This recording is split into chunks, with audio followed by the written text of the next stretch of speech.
y a des chirurgies bien spécifiques comme les rhinoplasties qui effacent tout un héritage ethnique parce que le nez c'est clairement en plein milieu dans notre visage et pour moi c'est clairement l'aboutissement physique de la colonisation.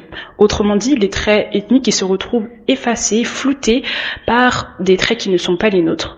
Mais d'où vient cette volonté de se conformer au temps? Est-ce même une volonté? D'abord, je vais expliquer ce que j'entends par conformisme dans ce cadre-là. Par conformisme, j'entends l'idée que les personnes qui ont des traits dits ethniques, donc qui ne cochent pas toutes les cases des standards occidentaux, détectent chez elles un complexe et cherchent par tous les moyens de l'éradiquer et même si inconsciemment, ça les rapproche de plus en plus des standards de beauté occidentaux. Par exemple, en tant que personne noire, penser que l'on a un nez trop gros, trop épaté, pas assez fin, là c'est un complexe qui ne provient pas seulement ou juste pas de notre individualité, mais qui est le fruit de l'internalisation des standards de beauté occidentaux. Je vais utiliser l'exemple d'Angéline Corse, qui est assez clair et qui m'a clairement poussé à faire cette vidéo, parce que dès que j'ai vu, j'étais en mode girl. Angéline Corse est une youtubeuse, entrepreneuse, bref, elle a plusieurs casquettes à son actif, mais aussi plusieurs chirurgies. C'est une femme noire, anglaise, c'est une UK body. Je sais pas exactement de quelle origine elle est, mais je crois qu'elle est nigériane, jamaïcaine, quelque chose comme ça. Vous l'aurez compris, Angéline Corse est née avec les traits de ses ancêtres qui lui allaient très très bien avant. Moi, je la trouve hyper belle. Elle était vraiment super belle. Elle est toujours aussi belle aujourd'hui, mais elle est différente. Le 1er novembre 2025, elle poste une nouvelle fois une vidéo qui concerne la chirurgie esthétique, sauf que cette fois-ci c'est assez spécial. Il s'agit pas d'une chirurgie esthétique classique, mais d'une ethnique rhinoplastie. Moi je connaissais les abdominoplasties, les rhinoplasties, les cracaplasties, mais je ne connaissais pas les ethniques rhinoplasties. Alors certains praticiens se présentent comme des spécialistes de cette méthode. Je vais pas rentrer dans les détails chirurgicaux, mais en gros le pari c'est de modifier le nez de la personne, donc d'effectuer une chirurgie tout en gardant les traits de base. Le nez, la structure nasale, c'est vraiment quelque chose de particulier et d'unique. Deux personnes n'auront jamais le même nez. Pour moi, il y a toujours une petite distinction, quelque chose qui diffère. Et donc cette méthode, elle émerge dans un contexte où énormément de personnes racisées ont subi des rhinoplasties catastrophiques. C'est-à-dire que leur visage se retrouve déformé suite à la chirurgie et on a des résultats... Il y a beaucoup trop de chirurgiens experts en rhinoplastie ou de rhinoplasticiens, je sais pas si ça se dit, mais qui ne connaissent pas les techniques pour gérer en fait les différentes variations de la structure nasale, d'épaisseur de la peau, des différentes formes de nez et qui finissent par gâcher le visage des gens. Au-delà de la maîtrise technique, je pense qu'il y a aussi le risque qu'au moment de l'intervention, le chirurgien projette sa propre version du nez idéal calqué sur les demandes qu'il a pu recevoir précédemment et ses propres demandes étant elles-mêmes en fait le fruit des normes de beauté occidentales, ça donne en fait que tout le monde a un nez fin, pointu en trompette et puis voilà, basta quoi. À partir de toutes ces problématiques, l'ethnique rhinoplastie se propose comme la solution. Mais est-ce vraiment compatible et comment on en est arrivé là? Voyons d'abord pourquoi Angéline Corse souhaite changer de nez. Elle explique que ce n'est pas une décision soudaine et que ça fait des années et des années qu'elle veut refaire son nez. Cette envie-là, elle s'est accentuée 3 ans auparavant quand elle a refait ses dents et elle considère que cette rhinoplastie-là, c'est un investissement sur elle-même et pour elle-même, pour avoir un visage plus féminin, moins dur, avoir confiance en elle et comme elle le dit, avoir un effet je ne sais quoi. Et d'ailleurs, elle va expliquer que cette rhinoplastie, elle l'a mis dans son vision board de l'année. Donc c'était vraiment un objectif pour elle et que la petite fille de 13 ans qu'elle était serait super fière d'elle. Bref, on en déduit qu'en gros, elle était complexée par son nez. I don't want the Michael Jackson special. But yeah, I do want something that is just a bit smaller, a bit tighter. I do want something a bit more feminine. Just softer. Like I want something that does change the trajectory of my face, but not like, oh my god, you look like you're not Angeline. I want to be Angeline. Right now I'm Angeline. No, right now I'm Angeline. But I want to be like Angeline, you know? I wanted to have like a je ne sais quoi. Do you know what I mean? But hey, I'm excited. I can't lie. I love investing in myself. I love that. Like, and I feel like when you really get into that, even if it's not surgery, because you can do that with skincare, you can do that with hair, you can do that with clothes, you could do that with where you go, activities. Like, it feels so good. Like, it really does, especially as a girl, especially as a 25-year-old woman, like becoming her. Faire de la chirurgie esthétique pour se libérer d'un complexe est devenu courant. Un complexe peut se manifester suite à des insultes et des remarques de la famille, des amis, des collègues, des gens à l'école, mais aussi des réseaux sociaux. Et pour d'autres, le complexe n'a rien à voir avec l'extérieur. Dans ce cas, le complexe vient de l'intérieur. C'est un défaut qui est auto-constaté. C'est de notre propre chef qu'on ressent une gêne, quelque chose qui nous rend inconfortable avec notre corps au point de vouloir s'en débarrasser illico presto. Pour moi, si l'on sort de l'individualité et qu'on essaye de voir un peu plus loin que notre propre corps et notre propre ressenti, on se rend compte que notre rapport à soi est pas construit dans le vide. Même si l'on pense et qu'on a l'impression à 100% que tout ça vient de notre tête, mais en fait c'est construit. Arrêtez de voler là. Oh.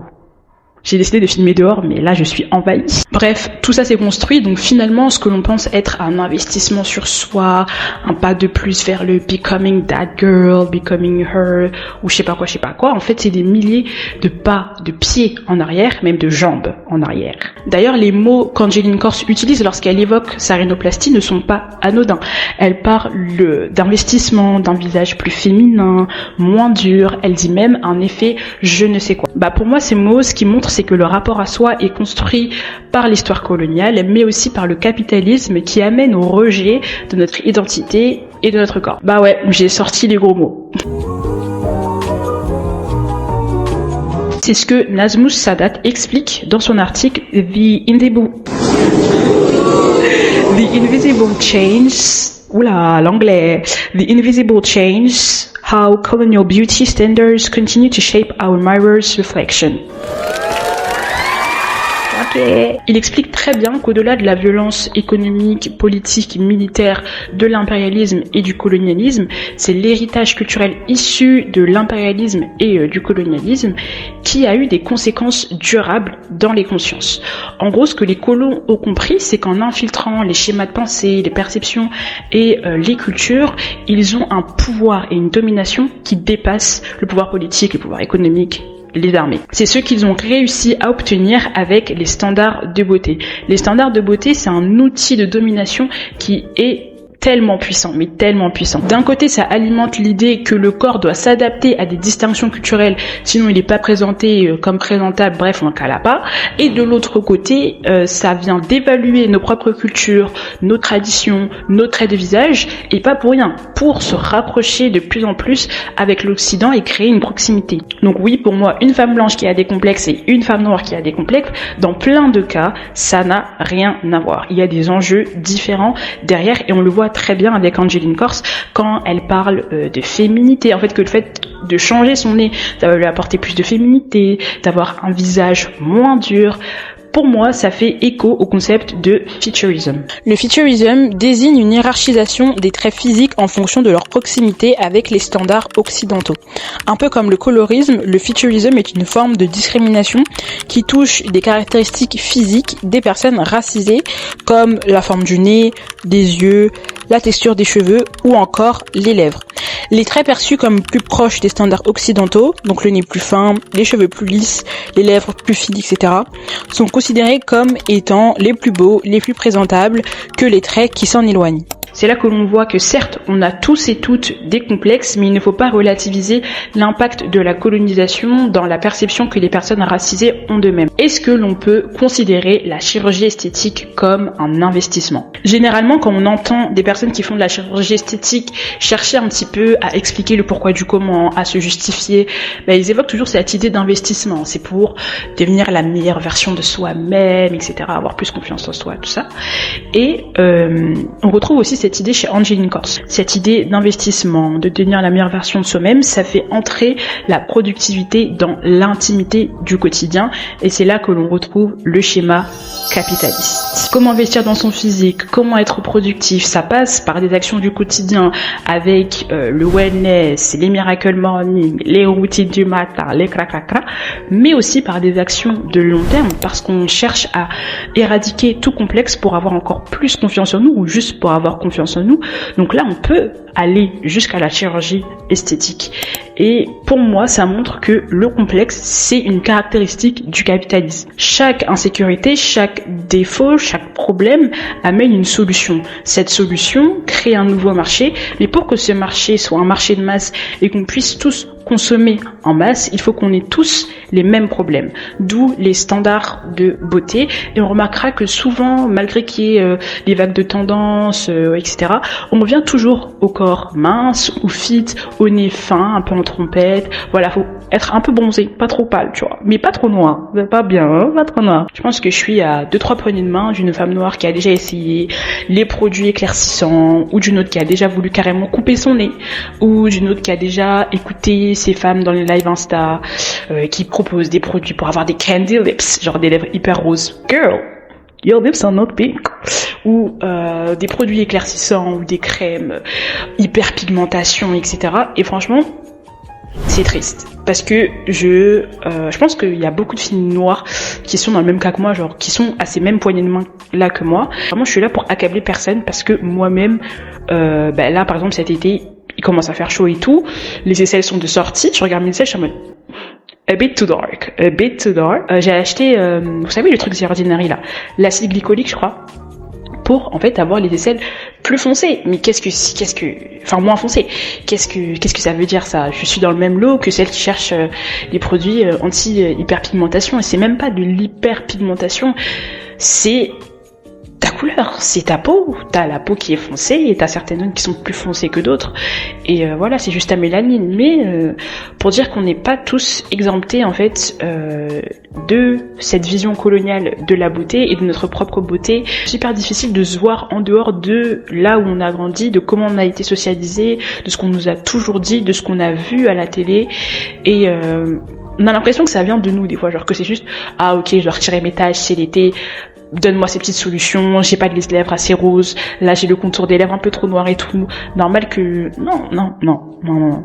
Pour moi tout ça c'est la construction de quelque chose.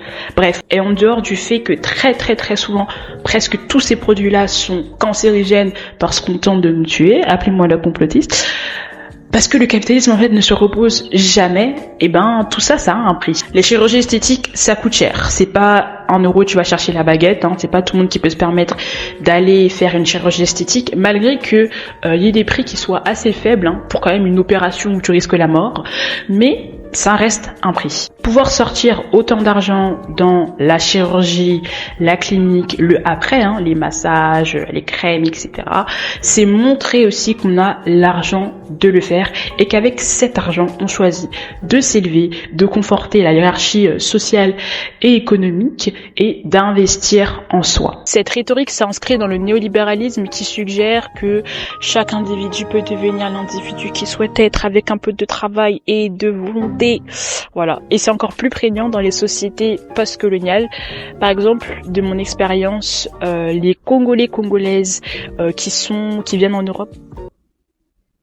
qui viennent en Europe, en France, et par exemple mes parents ou mes tantes maison qui sont, vous savez, les première ou deuxième génération d'immigrés, considèrent que le succès s'acquiert par se rapprocher ou accéder aux sphères blanches. Pour eux, quand tu as du succès, notamment professionnellement, c'est que tu as réussi à entrer dans ces environnements-là, mais dans ces environnements, il faut s'accommoder.